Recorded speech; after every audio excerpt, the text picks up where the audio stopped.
میدان وردګ ولایت چې هره سیمه یې بېلابېل دودونه لري، اوسېدونکي یې وایي د لوی اختر راتګ لپاره یې بشپړ چمتووالی نیولی. دوی وایي چې دغه اختر به هم په ولولو کې ولمانځي.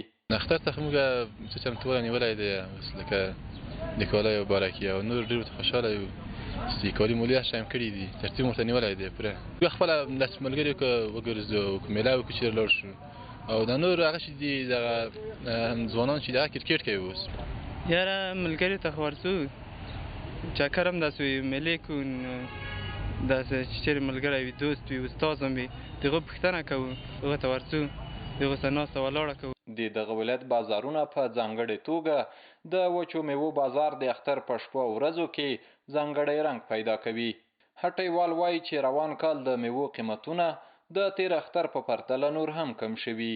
اوس یو څه ښه دي، د شنه کشمش اوس مثلا ارزانه شوي دي، او بادام هم یو څه ارزانه شوي دي، پستې او کاجو یو څه قیمت دي، قیمتونه مناسب دي. قیمتونه خو نسبتا تیر اخترونه ښه دي، ستاسو د 2-3 ورځې پاتې ورځو کې میوې ښې خرڅېږي، بازارونه ګرم وي. د ویلو ده چې د میدان وردګ ولایت کوچنیان، ځوانان او سپینږیري د اختر شپې او ورځې د نورو ولایتونو په پرتله په ځانګړو مراسمو سره لمانځي.